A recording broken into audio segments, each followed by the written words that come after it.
Hi, and welcome to the SDSU Studio Series.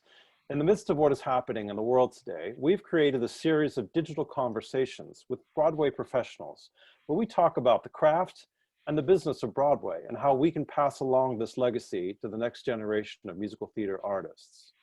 The SDSU Studio Series is organized by the SDSU MFA Musical Theatre Program. This program is one of only a handful of graduate degrees offered in the United States that offer the terminal degree in musical theater, and our graduates are acting, directing, choreographing, music directing, writing, and teaching in university positions worldwide. Our goal is to bring the professional world and the academic world together so that students of musical theater can be prepared for today's job market. My name is Robert Meff.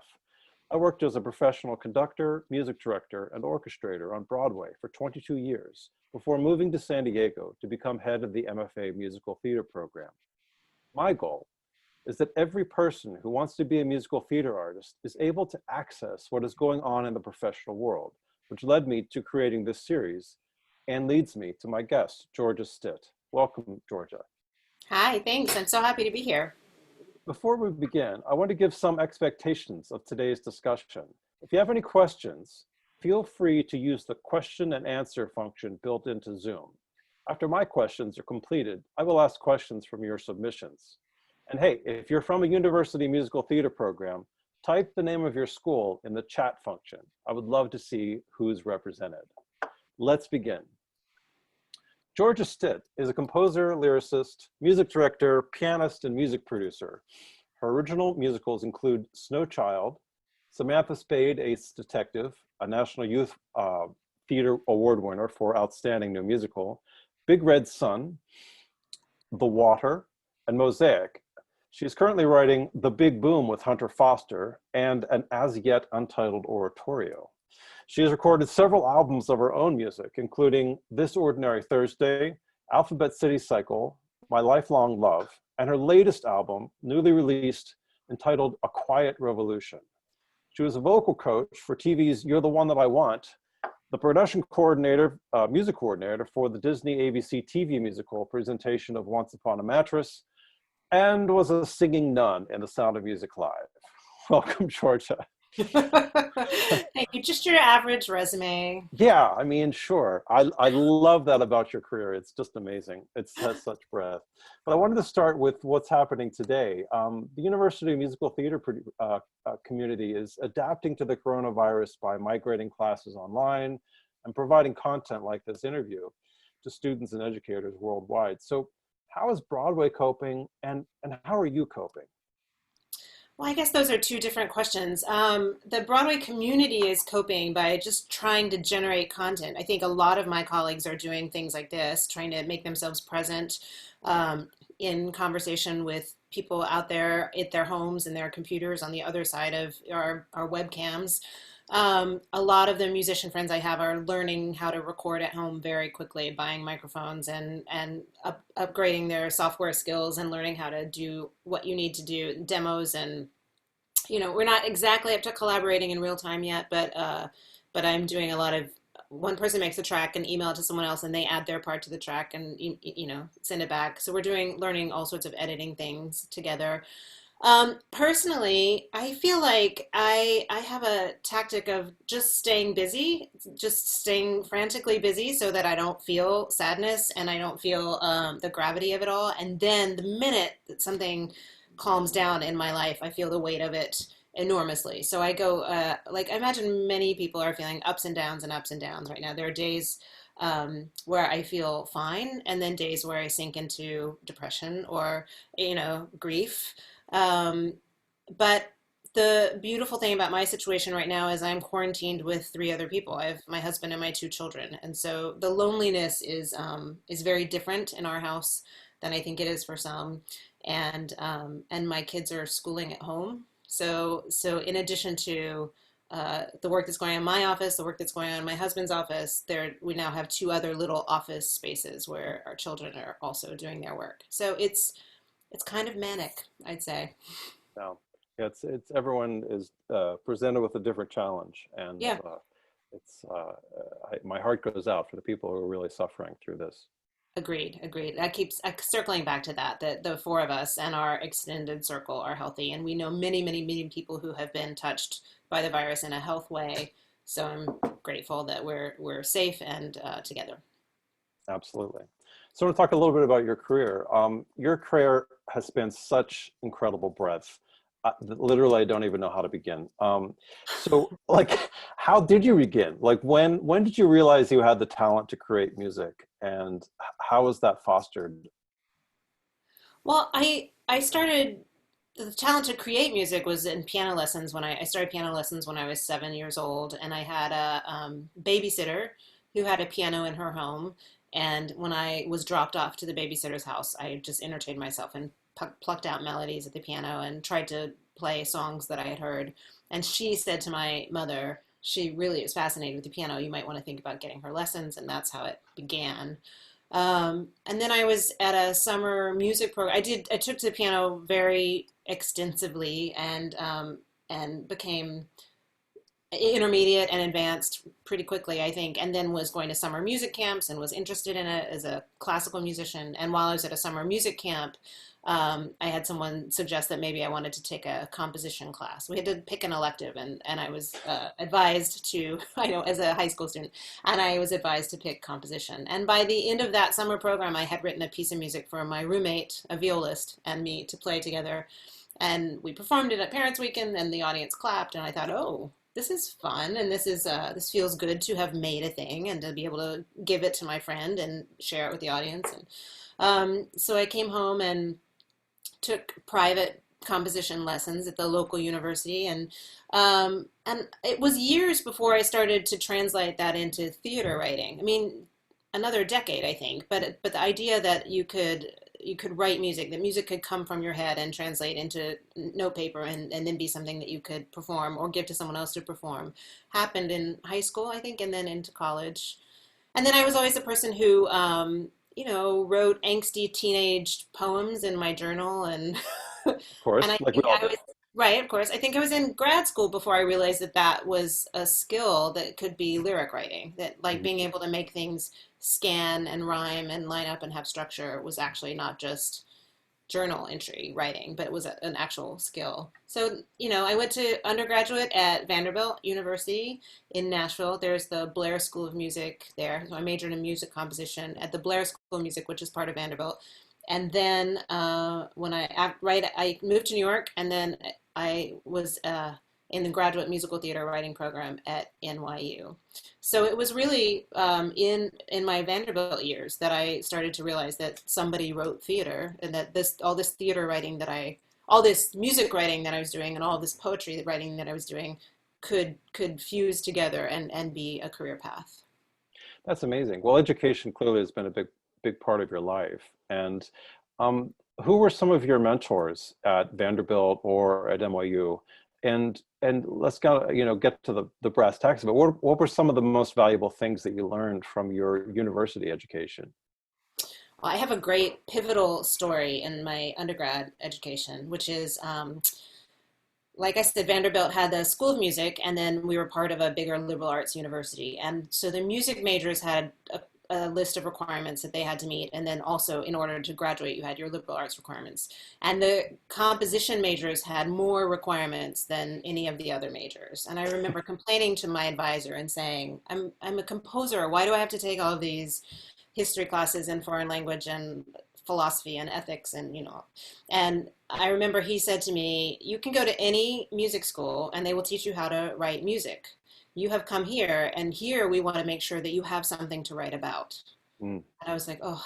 And I do think it became this life philosophy for me that I don't prefer to be around people who can only talk about their craft, actors who can only talk about acting, musicians who can only talk about music, people who only talk about auditions. Like I'm much more interested in someone who has a worldview and can talk about what's going on in the globe or in politics or in social policy or a novel that they read or a museum that they visited or something that to me is sparks it's a much more interesting person to talk to. And then a great artist can take that and fuse it into the work that you create, what you have to say. And I think I just remember the moment that that became clear to me was when, well, you asked me about my mentors, and one of them was this professor was my advisor. His name is Michael Alec Rose.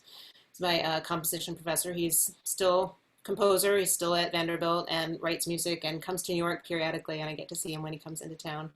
And then in grad school, I would say Mel Marvin was one of my teachers. Sarah Schlesinger was one of my teachers. Fred Carl was one of my teachers.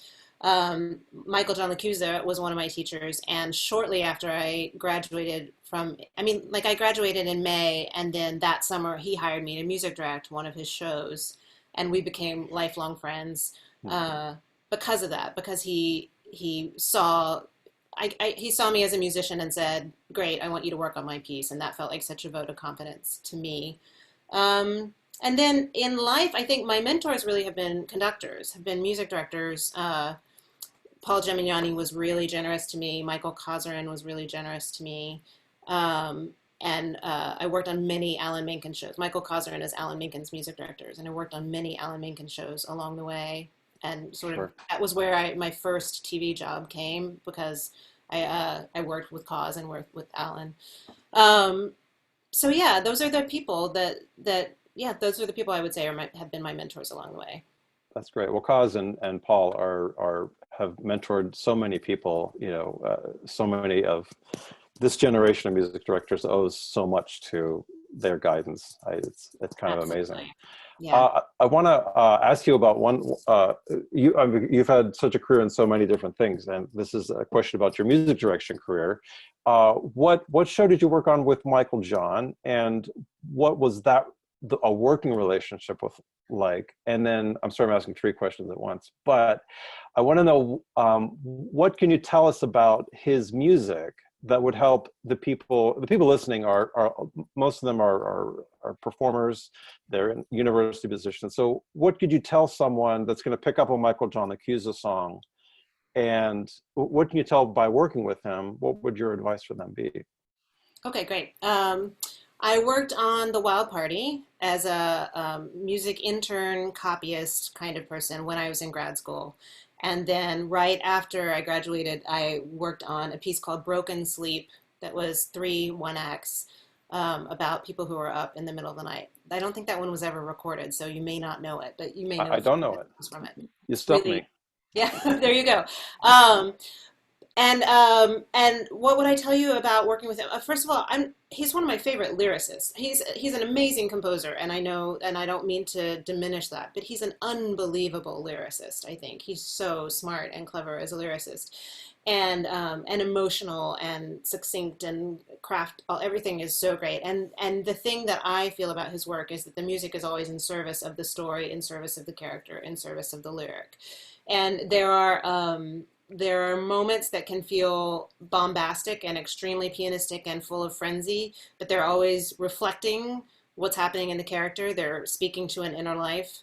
I guess what I would say is that I can't think of an example in his music where it feels arbitrary. It's all, if you analyze why the music is doing that, why it's climbing in that moment, why it's picking up speed, why it's elongated, any of those musical craft things, there's a reason, and it's related to character and lyric. I think it's very true. I got to work with Michael John at very early in my career on Petrified Prince. Oh yeah. Yeah, it wasn't the off-Broadway production. It was the reading they did with Hal Prince. But and he was just here in San Diego with the Rain, which was one of his musicals at the Old Globe. Yeah. So I want to back up a little bit and catch up with something that you said that was really important to me about education. Just this lifelong thirst and desire for learning and research and things like that. And I want to talk a little bit about Snow Child, for instance. It's an amazing story based on a Slavic legend, which is I'm half Slavic myself. I actually know the legend, but it's the story of a Pennsylvania couple who moves to Alaska. So what drew you to that story? What kind of research did you do? And then how did you? I know you worked with a composer, but how did the two of you create the sonic landscape of that world? Yeah, this is great. I love talking about this piece. Uh, I mean, the backstory is I didn't pick it, it picked me.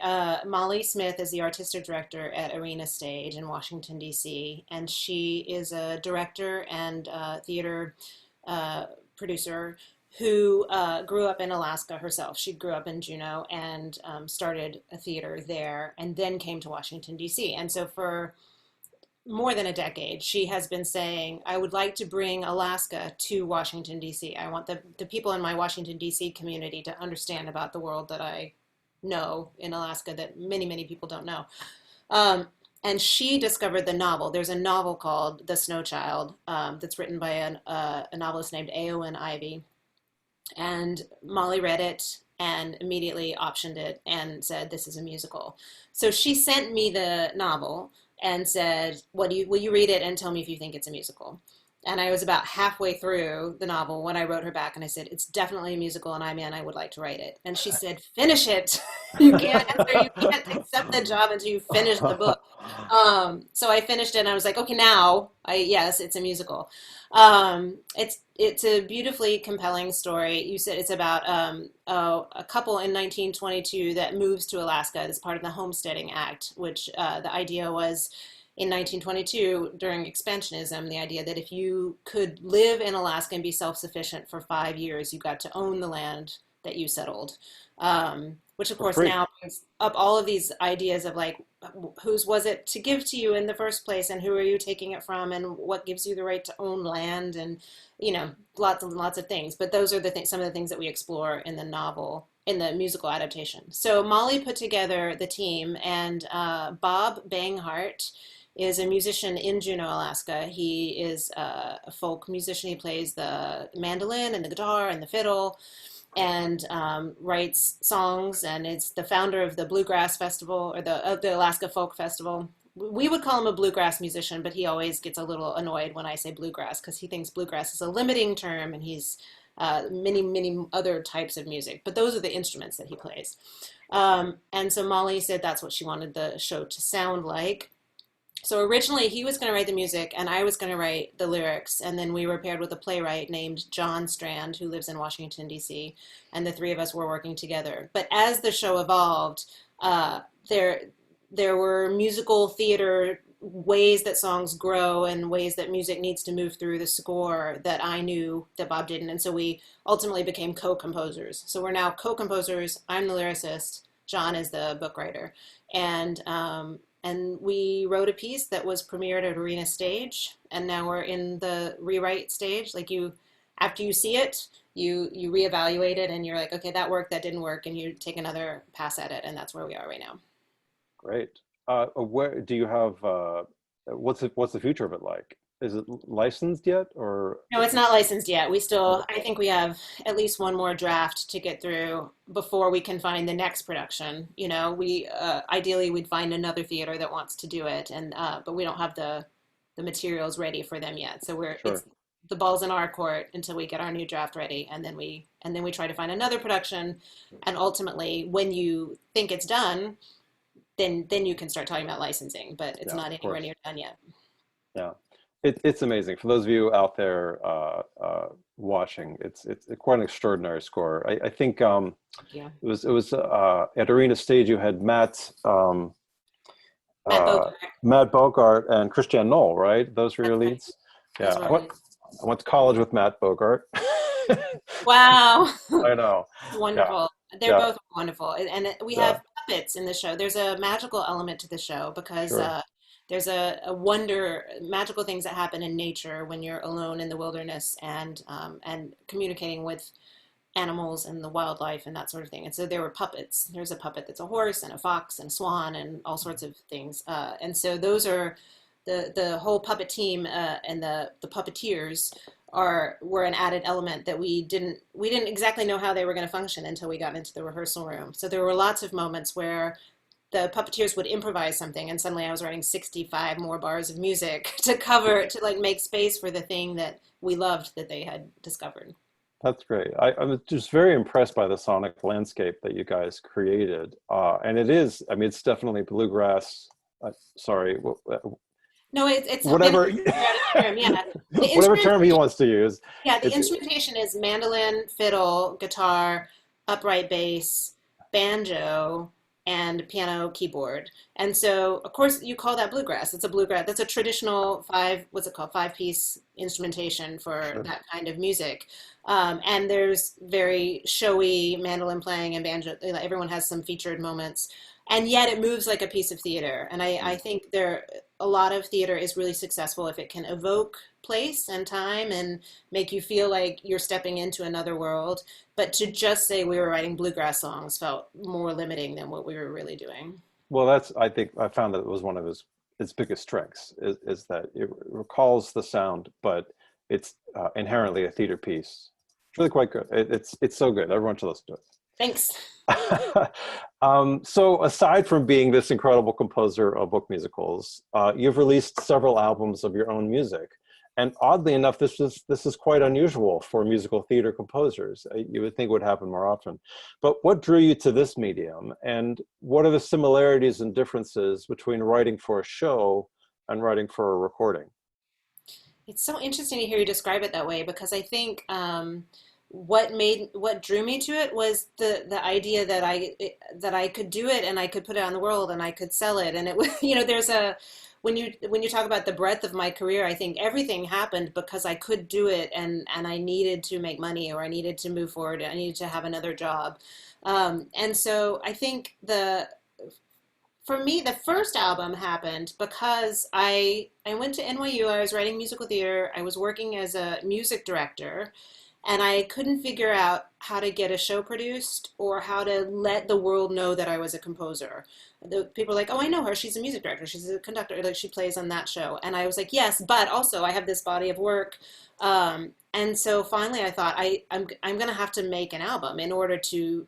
It's like making a very expensive business card. I'm going to have to make an album to say to the world, this is what I do and this is what I sound like.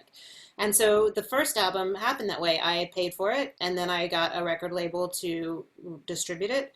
And over time, it paid itself back. So it wound up being a very smart, good investment for me. But it really was the thing that just allowed me to put composer on my nameplate, to say, I do this, and to meet strangers and have them say, I've heard your music, because that was not happening for me as a theater composer.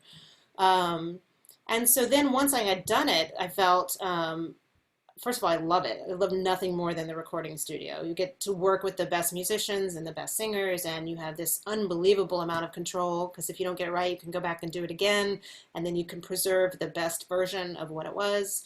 It's enormously expensive. Otherwise, I would just make albums all the time. I would just live in the studio and make albums.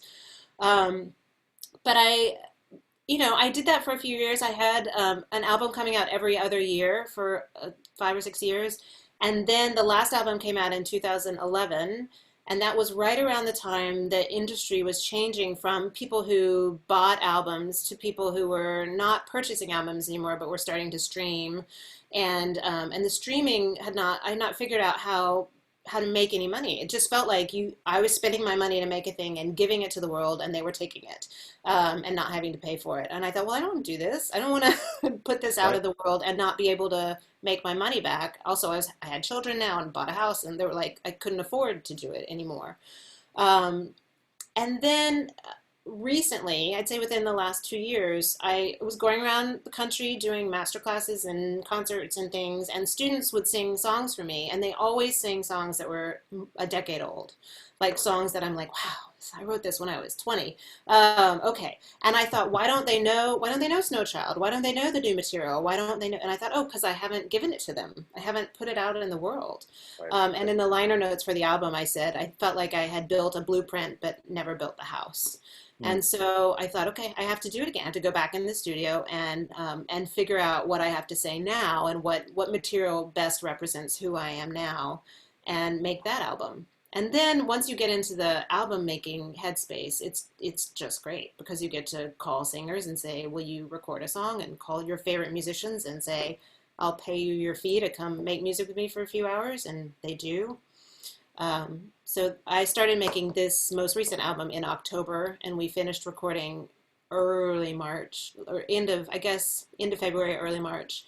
Um, I wrote my liner notes, I think March 4th, and then a week later, the world shut down.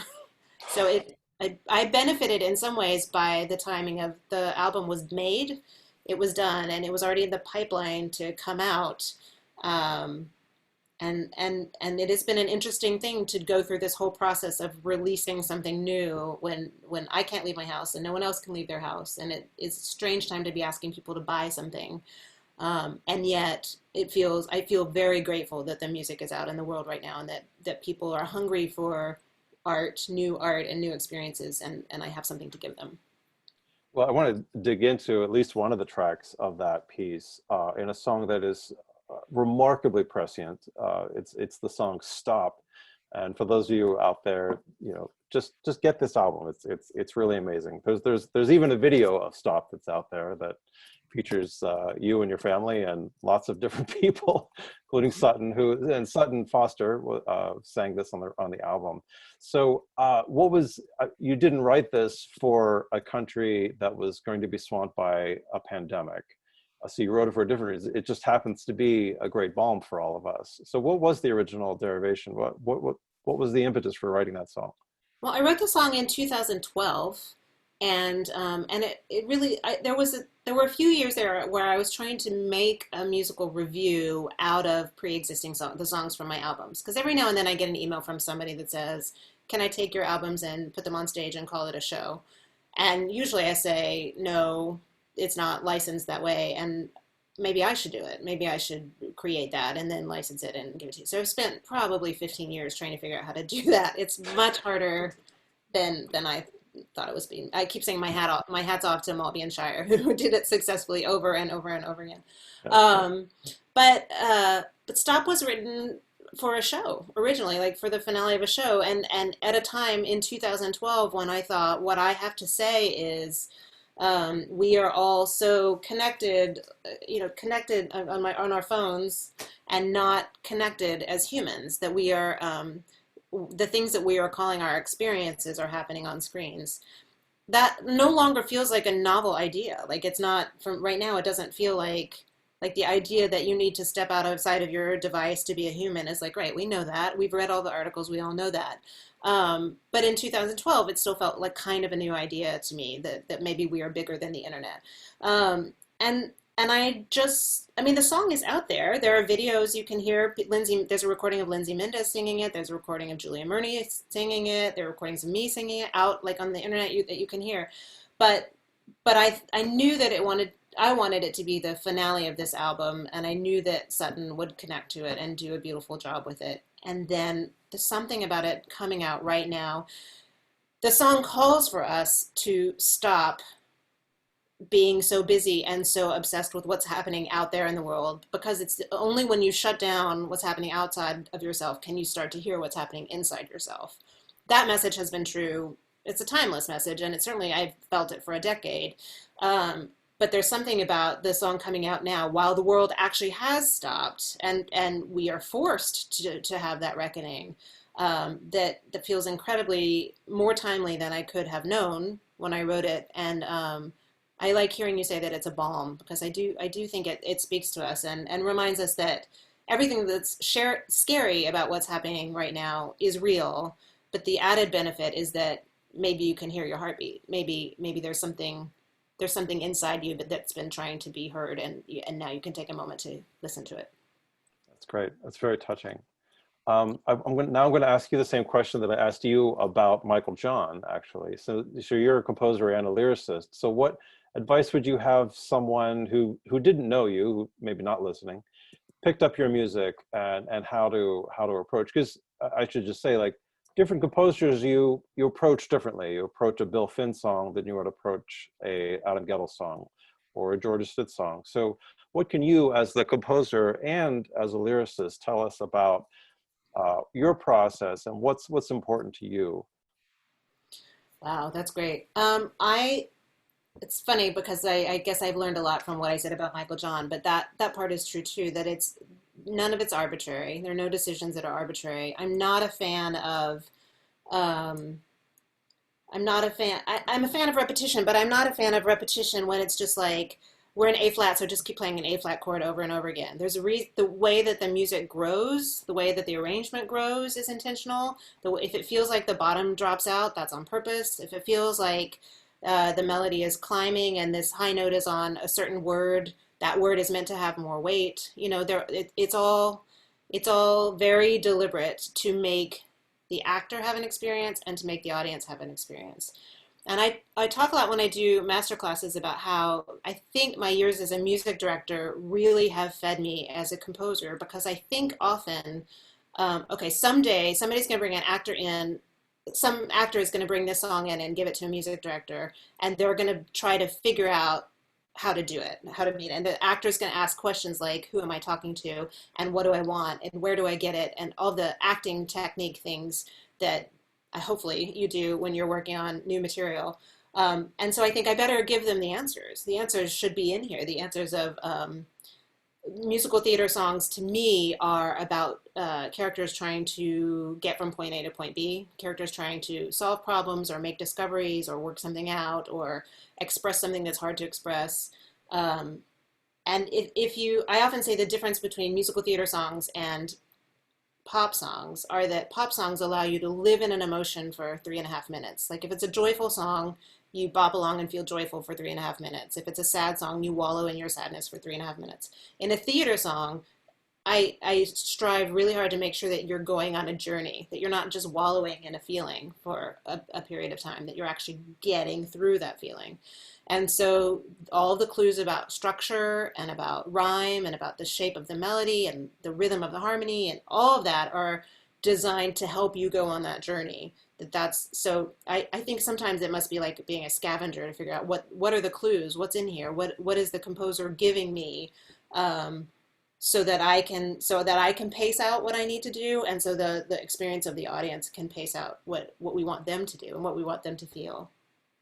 I love hearing you talk about structure. Could you a little even elaborate on that in terms of how much does the musical structure of your piece inform the storytelling, and then how much does the lyrical structure, of course they're running in parallel, but they're slightly different.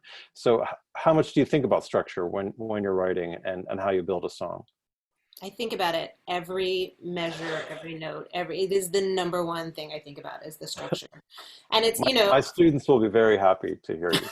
constant thing. And if the structure is not serving me, you can't just skirt around the structure and say, oh, well, you have to either redefine what you're trying to make fit in the structure or rethink the structure entirely. They have to, the puzzle has to fit. But I'm someone who played Bach my whole life. Like it has to make sense. It doesn't have to be square. It just has to make sense. I was going to say something. Was there a question that I didn't answer? You said talk about structure more. Yeah. Yeah, I mean, there are some identifiable musical theater structures. The basic ones that you probably know are AABA songs and verse chorus songs.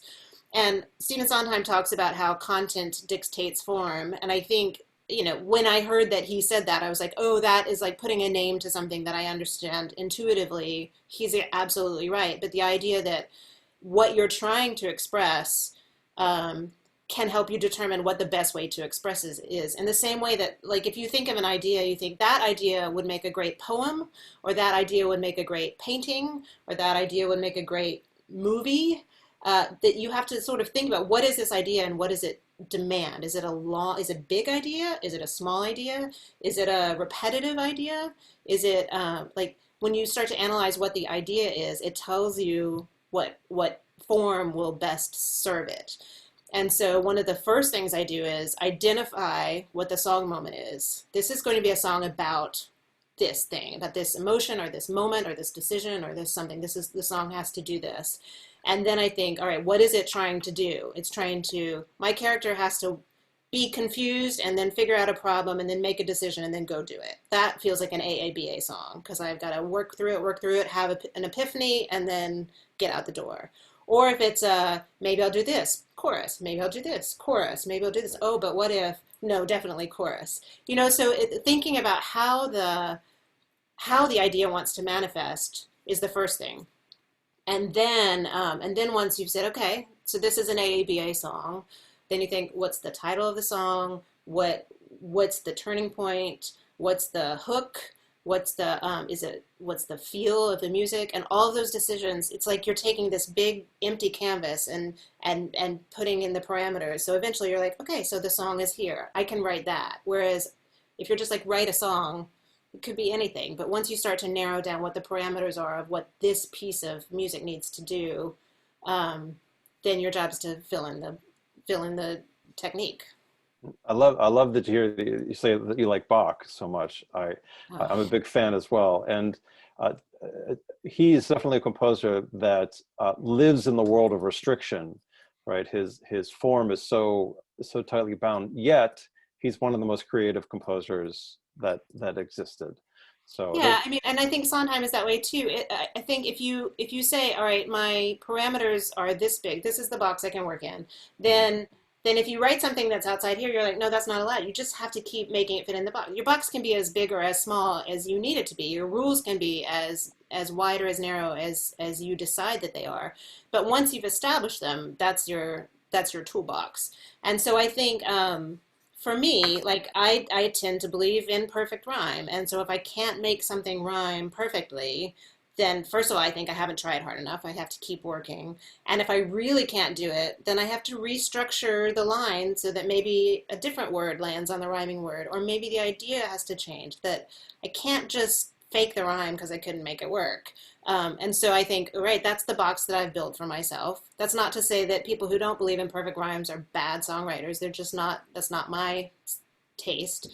Um, and I think once you know that those are your parameters, then that's the world you live in. That's the bar you set for yourself. well, speaking on behalf of all of those who love musical theater, thank you for carrying on Perfect Rhyme. We're gonna get t-shirts made. Team Yes. Perfect Rhyme. Yes, yeah, I'm sure Sondheim will. And it reminds me, the whole your talk about that reminds me of that, which is maybe apocryphal story of Sondheim when someone asked him to write a love song, and he said, "I can't write a love song, but if you tell me to write a song about a lady in a red dress waiting in a bar with a bourbon in her hand, I can write that song. Right, Yeah, give right, me constraint."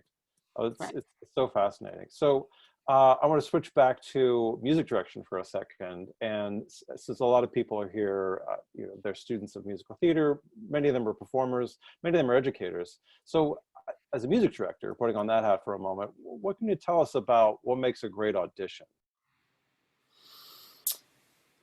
A great audition is when, if I'm sitting behind a table, I want someone to come in the room and make me want to know more about them. Hmm. And so I'm curious about. I want you to be interesting. I want you to be smart, and by smart I mean that you are not waiting for me to tell you what I think about the material. You're telling me what you know about the material. Um, and obviously skilled. Like I want you to be able to sing it well, and I want you to be, to know what the material is supposed to do and who the character is and who wrote it and all of those things, to be educated about it. But mostly, what I want is, after seeing person after person after person who's like, yep, most of the time, most of the auditions that I watch, people are capable. It's very rare, unless you're at a just basic open call. If you're seeing appointments or you're seeing callbacks, most of the time, most of the people that you see could probably do the job. And so the best audition is the person that makes me think, well, that that is, I hadn't thought about it that way before, or that I thought I wanted that, but that was even better, or that was interesting, that's not what I was thinking, but I get where that idea came from, or where that you clearly thought that out and make a choice that led you to that. And then I'm going to give you some sort of feedback that makes, to see if you can adjust, to see if you can roll with a different way of thinking about it. So there's first the skilled and interesting, and then also malleable, like able to be part of the team that's all figuring out together. That's amazing. I've asked this question on several of the people on the SDSU Studio Series so far, and we've been going for several weeks. And somehow no one has responded, I want to hear people belt as high as I can. Oh no, Yeah. no. Most of the time I don't. I No, mean, no one said that. it may be that I need to know you can do that because the score is going to require that at some moment. But I mean, just imagine if you haven't had this experience. First of all, I hope everyone does get the chance to sit behind the table at some point. But the you're sitting in a room and someone's standing 6 feet away from you, screaming at you, even screaming with technique. There's just a moment where you're like, okay, it's very different from the thrill of when the orchestra surges and the house fills, and so I need to know technically that you can do it. Sometimes I can get that just from your resume, just from seeing what roles you've done or what's in. Even sometimes if I flip through your audition book and I see what you've got ready to go, I'm like, all right, this person can obviously belt a D, like, or an E, or whatever it is. I don't even know, I may need to hear you do it once, but what I need to know in the moment is, what are you going to be like in the rehearsal room? What is this process going to be like? What are you going to bring to this experience that makes it collaborative and interactive? I'm just like my composition professor said to me, I want you to have a vision of the world, and that you bring your own sense of like what you think this show is about, what you think this character is about, because I want to have those conversations in rehearsal. I don't want you to just be like, tell me what to do and I'll do it. Because then I'm like, all right, it's boring. Well, you have such great advice, and you've taught at USC and Pace University and master classes worldwide. But you're also a leading professional in this business. So, what do you see as the benefit of having more MFA or BFA musical theater programs that are dedicated to teaching musical theater? And then, what do you think is missing from their curriculums? Anything that you would give us as advice? Well, I mean, I think the benefit of it is experience. The benefit of it is that by the time the students who go through BFA programs or conservatory programs, by the time they land in the professional world, they tend to have a lot of experience. They've done more shows, they've done more roles, um, they they've dug in maybe deeper into their craft. The cost of it sometimes is what I was saying about my experience is like, if they can only talk about acting and music and dance, then sometimes that makes it harder to cast, for me to cast them in the kinds of shows that I'm interested in. But so long as they continue to be well-rounded and educated in other things, that I think that you gain a lot from the experience. I'll tell you, and I feel like I can say this in this space in a way that I can never say it at an individual college. One of the things that is challenging, I think, in BFA programs is that sometimes I wish I could educate the pianists and the music directors, and specifically the relationship that the actors have with their accompanists. Not just the stuff that I think you get taught, which is like how to present your music and how to talk to your accompanist and how to give a tempo and those sorts of things, but how you get to be in charge of the music making, you as a performer, and that you're in duet with your pianist, and that your pianist's job is to make music with you and not just to necessarily play the piano part and hope you fit into it. But there are things about the way that you as an actor, the way that you take your breath can tell me something about what tempo you want me to go, or how confident you want me to play, or how loud you want me to play. And so a good accompanist is taking those cues from the singer. And I think sometimes at the university level, when I pop into a school for 2 days, and of course I've just learned everybody's name and then I'm out. It's like easy for me to drop this wisdom on people I don't know. But sometimes I think your pianist is just playing and you are just singing and you are hoping that you all get to the end at the same time.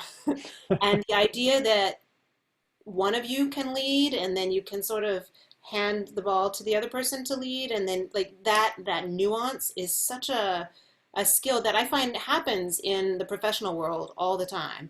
There are the singers that I love to play for the most are the ones that know how to slow me down if I'm playing too fast, or know how to or the opposite, or they know how to guide me, and I'm like, we're sort of, there's a mental telepathy, which is music making, which is me hearing them say, I'm going to take a long breath here and I want you to be there with me when I hit the downbeat, and I do. so that I think both, I want the actors to learn that, and I want the accompanists or the music directors or the pianists or to whatever, wherever they are in the hierarchy, to understand that too, that not only are you allowed to do that, but it makes everybody's experience better.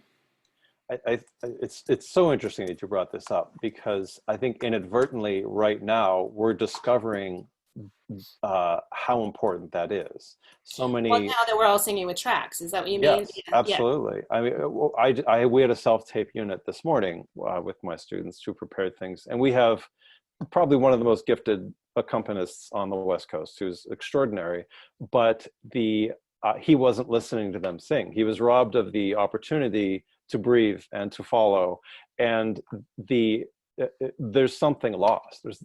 And I think we're all kind of realizing what that is. I love that you talk about that. That's That's amazing. interesting. It hadn't even occurred to me that I'm talking about that in a world where no one can do it right now. You and I started this conversation before we went live about how hard it is to make music in real time because technology has not caught up to our need to like make noise at the exact same millisecond to, with all the lags and all the delays and zooming and that sort of thing. But yeah, I think maybe I missed that the most. No, yeah. So if there's any computer engineers out there, we need an app to be able to Yeah, play and there's a gold mine waiting for the person who can solve this. yes, absolutely. There's not an app for that yet. So going back to the two-dimensional medium for a second. So your work in television completely fascinates me. Can you tell us about working on Grease and Once Upon a Mattress and Sound of Music on television, as opposed to being different than theater? We just had Laura Osnes on, and she talked about her experience of Grease. I would love to hear, I mean, she had a very different point of view from that show, and I would love to hear your point of view from that show. How was it preparing? What were you doing? Like Well, I was, preparing all the vocal coaches? Like it's so yeah. fascinating to me. It's different. Well, Laura and I met on that show, of course, when she was a contestant, and I was the vocal coach, I think maybe it was, or assistant music director. I'm not sure what my title was. I'm probably vocal coach. Um, and I came on board. I mean, like American Idol or any of those shows, they had the first wave of like just thousands and thousands of people, and I wasn't around. But when they narrowed it down to the 50 finalists, I came on board, and I worked with the top 25, I guess, men and women, and help them whittle it down to the finalists. And I worked one-on-one with each of the singers. It got certainly more and more specific as we got down to the final 10 or so, 10 or 12 or whatever the last barrier was.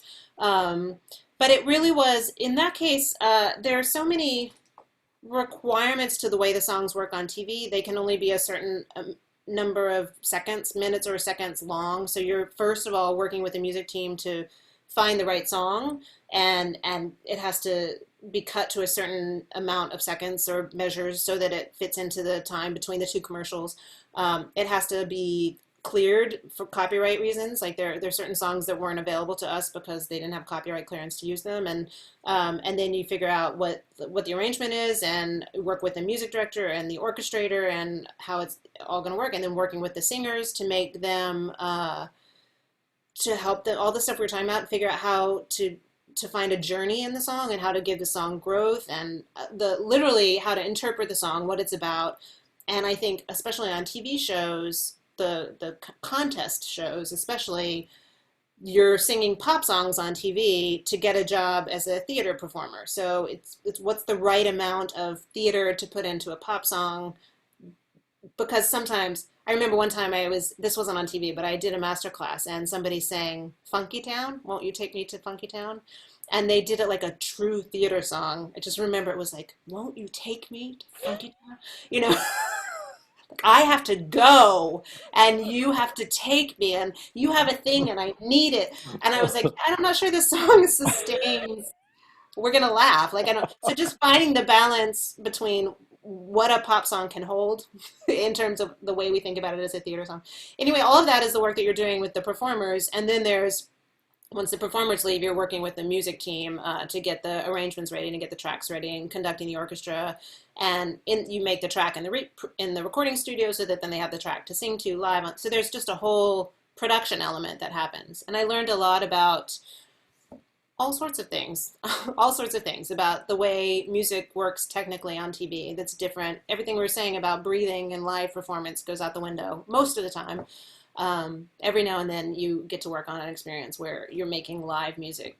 It's rare, but you are. I worked on the last 5 years movie, and there were songs that were pre-recorded, and we had the tracks, and the singers were singing with the tracks. And then there were a few moments um, where the singers were speaking things that were out of time, like I don't know, like Jeremy Jordan played the role of Jamie, and if you remember, there's the beginning of "If I Didn't Believe in You," where he goes, "There are people, and they are publishing my book, and there's a party that they are throwing." And I was like, if we try to make him line up with the pre-recorded, where I arbitrarily determined these downbeats were going to go, we're going to do take after take after take after take of just trying to get it technically right, and then his performance will go out of the window.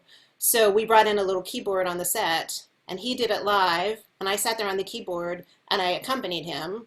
And then when he got to the song proper, we started the track and the pre-record came in for the rest of the song. And then in post-production, we orchestrated and laid in the orchestra to match what we had done on the set. So sometimes you're thinking of puzzles, how like what needs to be live and clicked and organized in a way that it's the performer's job to keep up with the track, and in what ways is it the music department's job to keep up with the performer.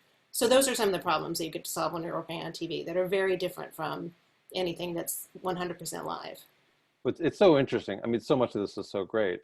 What I found during the Grease production, it's interesting. You're right. They were singing pop songs to audition for a theater production.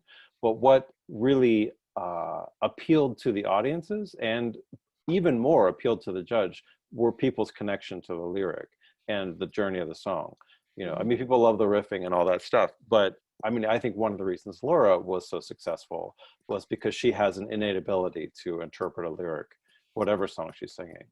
Yeah, I agree with you. Yeah.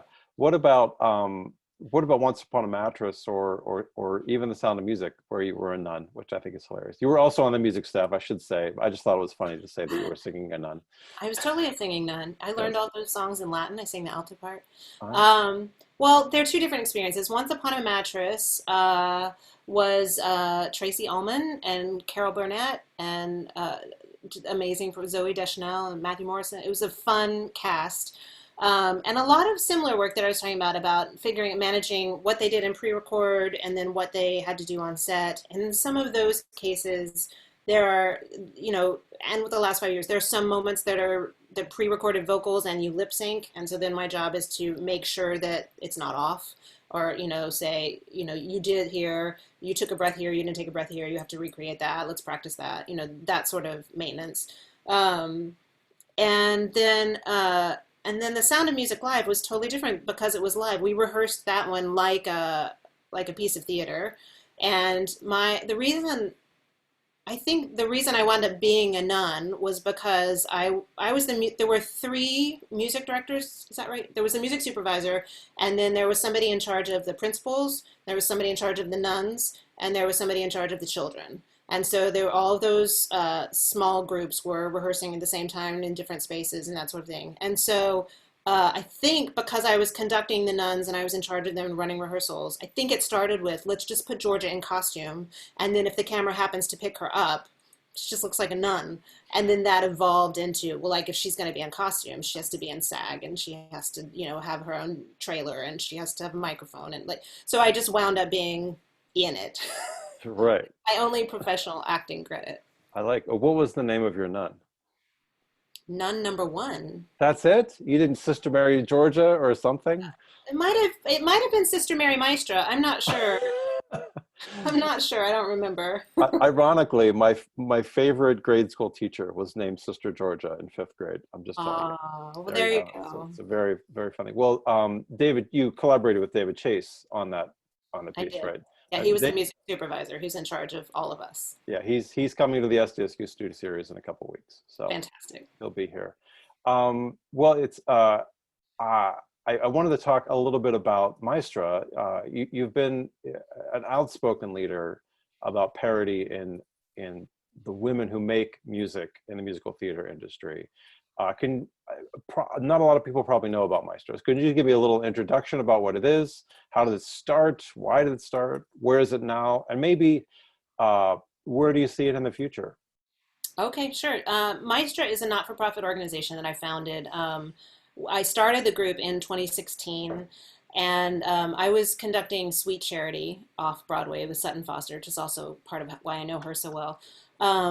And Lee Silverman was the director of Sweet Charity, and she asked me and Mary Mitchell Campbell, who I think you all just met. Mary Mitchell was the orchestrator and supervisor, and I was the music director and pianist. Lee Silverman asked us to hire an all-female band for that show because she was building a world where Sweet Charity, Charity Hope Valentine, when she was out in the world, she put on a kind of armor, which is how she dealt with the world. And then when she came into her dressing room, the women in the dressing room made her feel safe, and she could let down her guard. And because the band was in those numbers, she was like, the women have to be they have to feel like they're in the dressing room. So you should just feel, and we're visible on stage. It should just feel like you're part of her dressing room world. And I was like, okay, if there's a dramaturgical reason for me to hire women, great. And Mary Mitchell, there were 6 musicians. I was one of them, and we had to find 5 musicians, and it took us forever to do it. We could not find them. The women that we knew that were really great musical theater players were in many cases already playing Broadway shows. So the like go-to A-list people were busy. And then we were like, great, so we'll go down our list to people that we don't actually know or people that were recommended to us. And those lists were very small. The contractors didn't know many people. The other players didn't know many people. And we were like, why is it so hard to find women to play these instruments? It was rhythm guitar, it was upright bass, upright and electric bass, it was drums. And we're like, oh, these rhythm section instruments are predominantly played by men. And so Mary Mitchell and I built this huge spreadsheet of who the women were. When we finally got our band in place, many of them said, I've been trying to figure out how to play in theater pits for a long time, but nobody's ever hired me. I couldn't figure out how to break through that wall. And so we started saying, like, what are the issues here? Like, why were they so hard for us to find? And when we're like 2 men trying to find women, these are our colleagues, these are our sisters. Why was it so hard for us to find them? And now that I have this list, what I'm going to do with it? So I hired a web designer and built a database online. It's maestramusic.org. And there's a database, we say, for female identifying, non-binary, gender non-conforming musicians, like people who play in the pits, composers, orchestrators, music directors, arrangers, music copyists, sound designers, anyone who works in the music department of theater anywhere, not just Broadway, but globally. So that when other people are looking for women, because there's more and more awareness now towards like, oh, that pit has only men in it. I wonder why that pit has only men in it, because nobody ever thought about it, because nobody ever sort of challenged the powers that be to say, who are the women in your community and why aren't you hiring them? Why aren't they visible to you? Why don't you know who they are? What are the issues that are keeping them from being visible to you? So it started with a directory, and it has grown into an actual not-for-profit organization. So now we have monthly meetings in New York for the composers. I have about 170 women composers in New York City alone. If I ask you to name the women composers that you know who are writing for the theater, I bet you can't come up with 170 of them. Nope. I mean, I'm not sure I could come up with 170 of them either, and if I hadn't spent the last few years doing this work. But I could come up with 140. okay, well, good for you. I think you're ahead of the curve. I only say that because I don't mean to interrupt your thought process, but we have a new musical initiative at SDSU where we do a 2-year development production Yeah. from workshop or reading to workshop to full production, and it's not limited to women because we're not actually allowed to discriminate against anyone, but women writers are preferred. And for as long as I've done this, we've had more and more women submit, which is really great. Although I will have to say that each year we still get all male teams, which is fine. It's not against the rules, but I often wonder to myself, if the rules were opposite, if I said we prefer male writers, like how many women writers would ever try? Right. It's sort of an odd sort of question I ask myself. But go on, I want to hear There's more a lot about. of social science about that. Yeah, there are a lot of yeah, outside of our world, in the business world, and a lot of social science about why women. Anyway, we don't. That feels like That's you can read those books. exactly. But about Maestro, getting back on point here. Sorry to interrupt us, but where is it now, and where do you see it in the future? Well, right now, I mean, it's been interesting because we were doing our very first fundraiser. It was scheduled for March 30th to Mm. raise money to implement some technical workshops, which are we're our plan was to implement the series of women-led workshops teaching the technical skills that music departments require you to know. So like teaching music directors skills that they need to know, teaching orchestrators skills that they need to know, things that they might not have gotten. And our idea was if they're led by women, then Maestra can support them because there's value in you seeing women as experts in these fields. Like learn from female orchestrators, learn from female copyists, learn from female conductors. Um, and so we had to cancel because of coronavirus. We had to cancel our fundraiser, but very quickly our very small board rallied and said, "What if we like learn this Zoom technology and offer these online?" And so we offered every Tuesday and Thursday in April and May. We're teaching 1 hour workshops that are like bite-sized conversation about one topic. So they're, it's not like orchestration, but it's like using orchestration to write texture. Very specific topics for an hour. And those are open to anybody, and they're free, and they are we say free, pay what you can. You can just take the class for free, and if you feel so inclined, you can make a donation, $10 or so after you've taken the class. And those are starting to sell like crazy. So we're building up our community right now, and we're building up our what's a good sense, our goodwill. That's the word I was looking at. Our goodwill in the community, in terms of offering, just keeping people interested and learning and processing, so that when presumably the industry comes back and we're all allowed to gather, then we can do our fundraisers and actually implement these programs in a more physical way. But it has been interesting to think of ourselves as the leaders of education, which of course maestra means teacher, female teacher in Spanish, and that is a byproduct. We picked the name because maestro is the conductor, the leader of the orchestra, and the female version of that is maestra. And when I type that into my computer, when I type the word maestra into my computer, it autocorrects to maestro. And I'm like, yeah, it assumes that I Still, mean, still, yes, it assumes that I mean the masculine version of that. And I thought, well, that's the physical manifestation of being erased right there, of yeah. like, of being invisible. So that is where the name came from. But an interesting byproduct is that it also means teacher. And so these educational workshops are turning out to be a big thing in our identity as we move forward through this time. Yeah. Well, you really can't underestimate the impact of what you guys are doing here. I will say in this studio series that we're doing now, there are many music directors, and I didn't realize this until I wrote the question about you and Maestra, but we actually have more women music directors than we do men music directors in this series. I'd love to pat myself on the back, but really what it is just a function that there are some incredibly there's wonderful people out there, and they're more common. I would have never been able to make that statement 20 years ago when I started in the business. I was super duper fortunate to be mentored by Kristen Blodgett, who is the music Oh, okay. supervisor for Phantom of the Opera, and she and I are very close.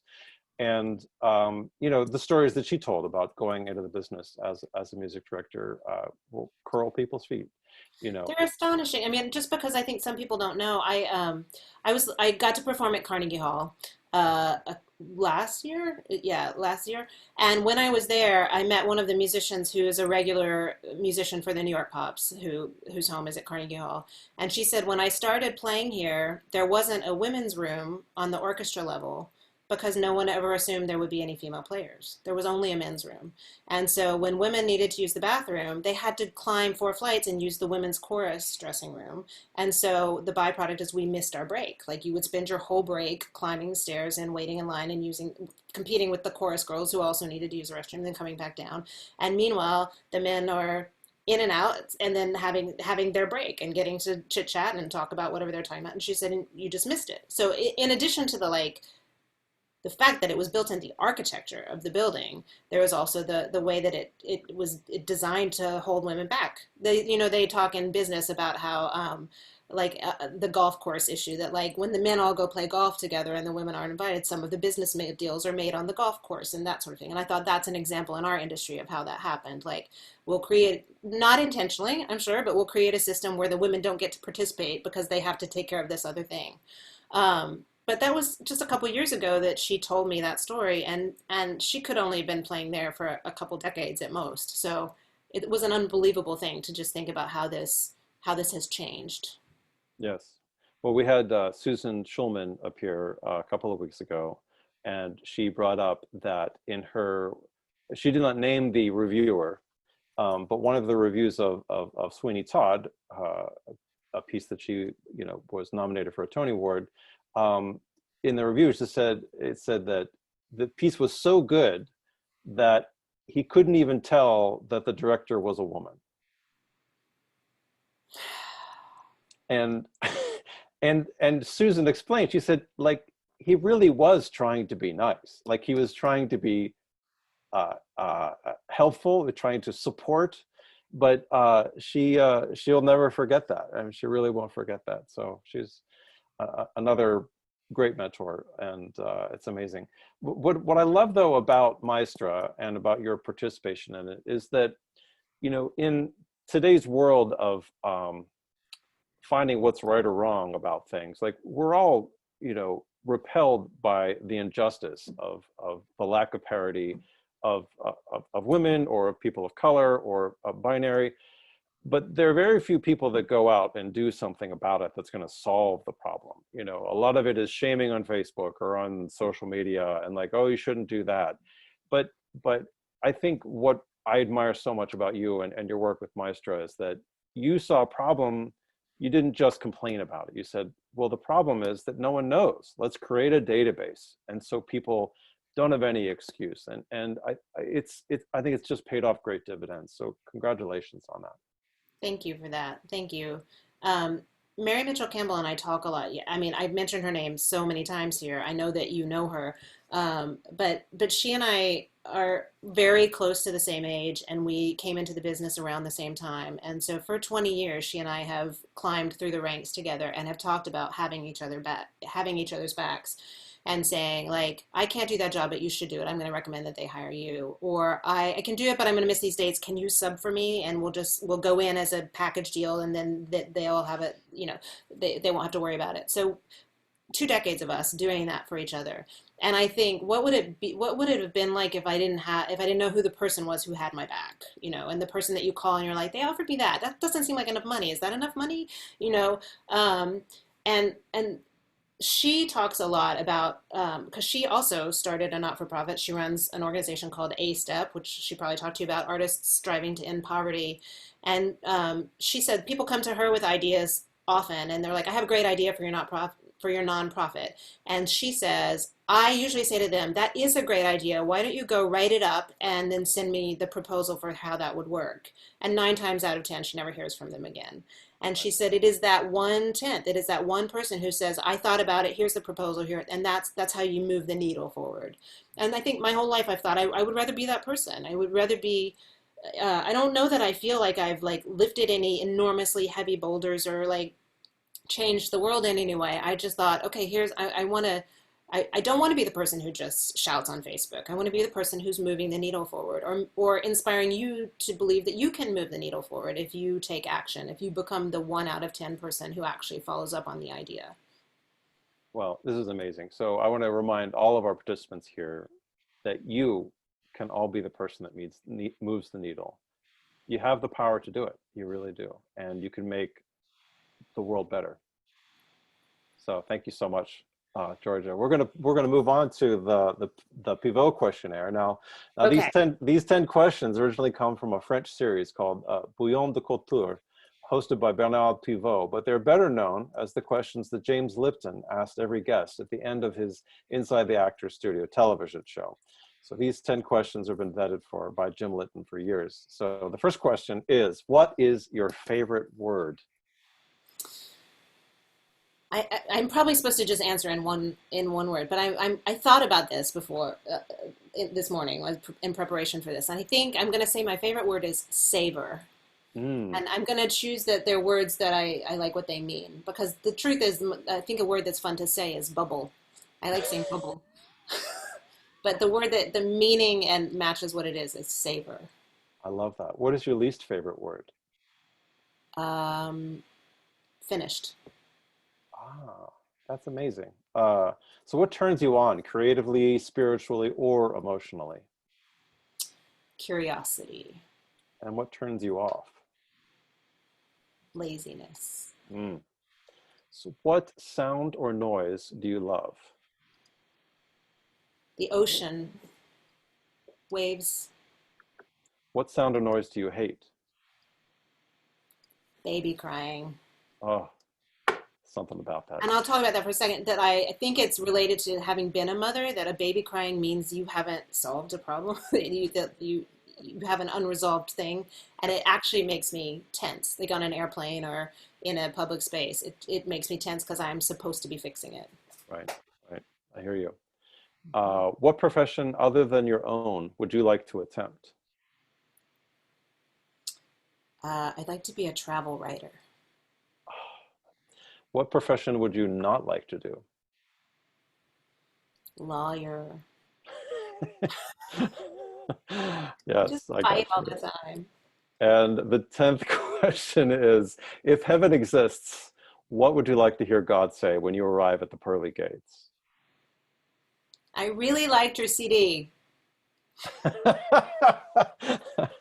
Well, let's hope she has a download up there. Yeah. That's great. Oh, so many thanks to you. We've got some questions from from our participants here. Let's see here. This is from Kenny Harmon. Kenny writes, how do you start a new project or revise an existing piece with a collaborator? What kinds of pre-work do you like to have in hand before each session? So what do you bring to a collaboration session? Um, when I'm working with a collaborator, I try to make sure I come into the meeting having just reread the material or re-listened to it. But instead of bringing in your preconceived ideas for what it used to be, um, to like have it fresh. You read it the night before, you read it the morning of the meeting, and you're there. And then I think in a general sense, of course, every collaboration meeting is different, but in a general sense, I think you bring the work that you've done, so you're not spending the meeting apologizing for how you didn't get your work done, but the work that you've done, but also an openness that that your collaborator might have insight that changes the way you think about something. I think the most valuable thing I've learned about collaboration is that if you go into it sure that you're right and that your collaborator just needs to catch up with you, it's always a disaster.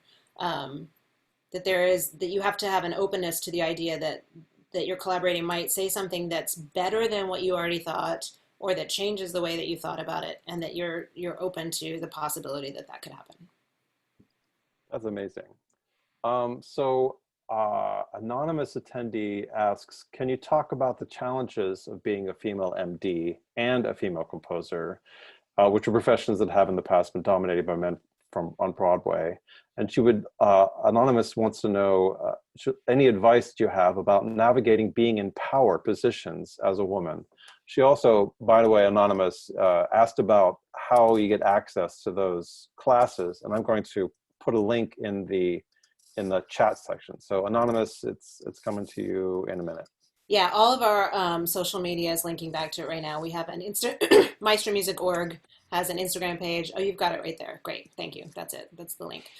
Um, how do you navigate the power? That is a really interesting dynamic, and I think my answer is whether it's true or not, you have to summon up in yourself the belief that you deserve the job that you have, that you step into a room believing that you know more about music than the other people in the room, or you at least know more about this music, or at least that you are the person who has been empowered to make the decisions about this music. That is your job. And it doesn't serve anyone for you not to have that power. If you are the music director of a show and you're wishy-washy about how it should go, or about whether or not you get to make that decision, or if you're unclear in your tempo, or any of the things that seem wishy-washy, the whole production suffers. Then you're not doing your job well. So it's in that moment, it's less about being a woman or being a man or being anything in the room. It's about doing the job. The job is yours, and so you have to step into it and do it well. And I think the reason that some women have trouble with that is this because you're so unused to being the person in power, because you're used to being the assistant, and also there is a societal. I talk about this a lot with other women and with I have two daughters. I'm raising two girls. This idea that we are taught to be pleasers, to all the things that you're taught in society, to look pretty and to smile and to make food, and whatever the things are, that your purpose on earth is sort of to make things more pleasant for other people. And so when you're a person who pushes or has conflict or demands, or all the things that we relate to power, it feels like you're betraying this essentially female thing that has been ingrained in you since you played with Barbie dolls. This is so binary right now, what I'm saying, so binary and so stereotypical, and I recognize that that's not the case for everyone, but I'm saying that is the case for a lot of women that I have encountered. And so how do you manage the part of you that was taught not to make waves and to not upset other people and to be the peacemaker and the people pleaser, with the person who has to say, that wasn't good enough, do it again. No, you've done it wrong. No, you leading man, powerful person, you're still not getting it right. We're going to go back and do it again. And you have to listen to me because I'm the boss. I mean, obviously you're not going to hopefully use that tone, but that demands a kind of arrogance that is thought of as a bad word. I'm Southern. I'm Southern, and so all of this has been so hard to reckon with, like not being just the nice, pretty Southern girl, but to actually be the one who's like the boss, the expert. And yet, at this age and this point in my life, I am an expert, and I am the boss, and I have all of these experiences that have fed me to know what to do in this moment, and you don't. So I'm going to teach them to you, and that's why I have this job. That's amazing. It a little bit reminds me of a conversation that we had on Wednesday with music director Jeff Saver and his collaboration with John Kander. And we were talking about feeling like a fraud, like the idea that you approach a new project, and there's always a little voice inside of you that says, you don't belong here.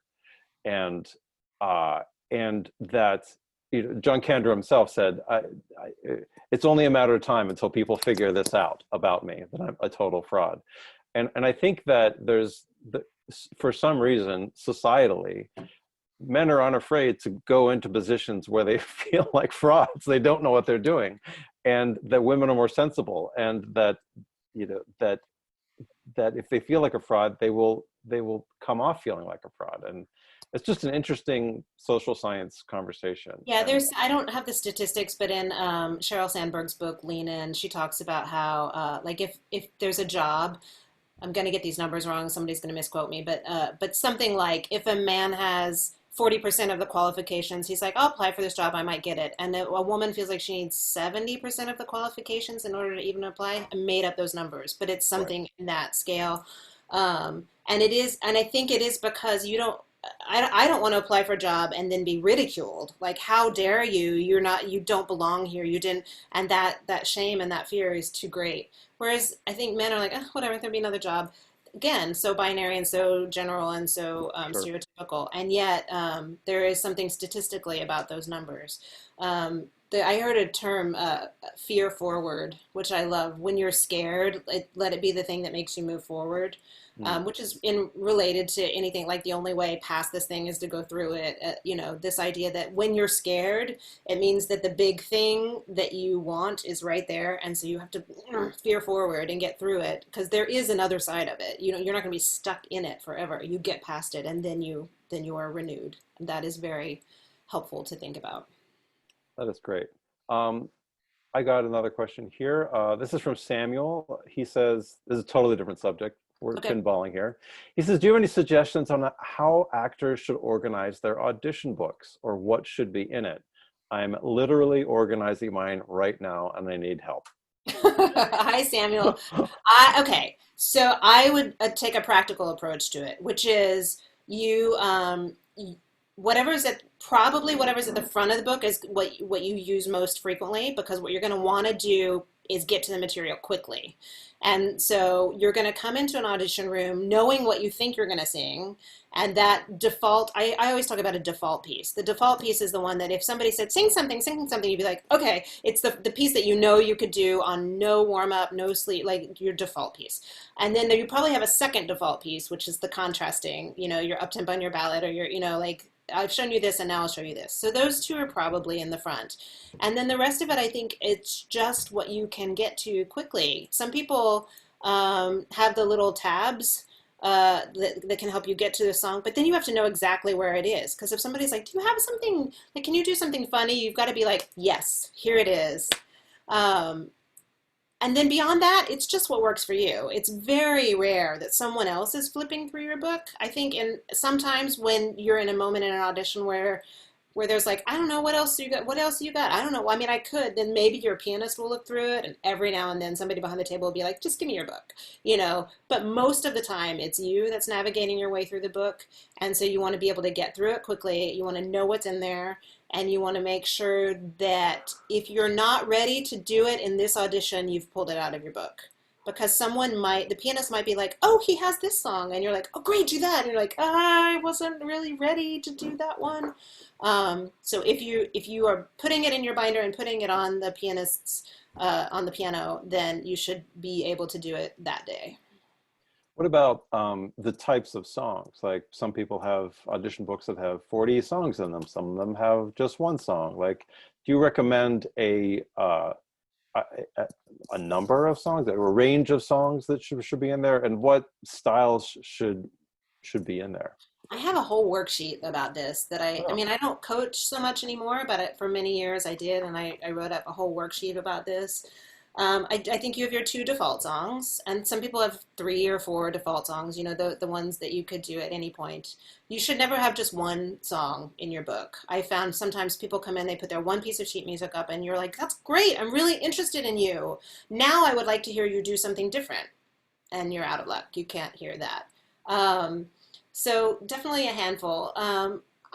For me, this is arbitrary. I'd say 8, 10. Roughly 40 is too many. 40 in a file cabinet in your home is okay. Like if you're specifically like, I have this really great Gilbert and Sullivan patter song, there are the days where you're like, you know what, I'm going to put that Gilbert and Sullivan patter song in my book because I feel like it might be exactly the right thing for this audition. But you don't need to carry it around to every single, I mean, I don't know, unless you're a Gilbert and Sullivan specialist. But it's probably not the piece that just needs to be in your book every day. It's just giving you back pain. Um, But I think that 8 to 12 probably of songs that you could do at a moment's notice and that show diversity and that cover a lot of range. To me, that's how you say, like, these are my classic musical theater songs. These are my pop rock musical songs. This is my contemporary song or pair of songs.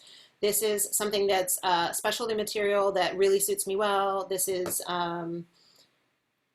yeah, those are probably the bases. I'm probably forgetting something, but no, it's good. I'm saying this like I don't think I'm reinventing the wheel. You've probably heard this from other people too.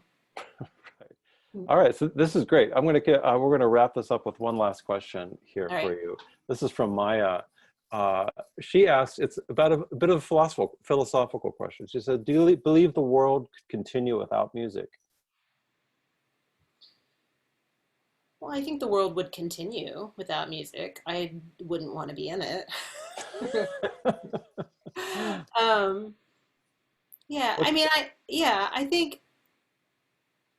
think there is humans make music, babies sing, uh, birds sing, like it exists in nature. If in the philosophical level, if we all ceased making music, we would I feel certain that we would find other ways to express ourselves, because that's what we do. Is part of the human is feeling it, being human is this desire to express yourself. And for me, music is a way that you can express yourself and also connect emotionally to someone else, because you can make them feel, or you can communicate something that connects with another person without necessarily needing words.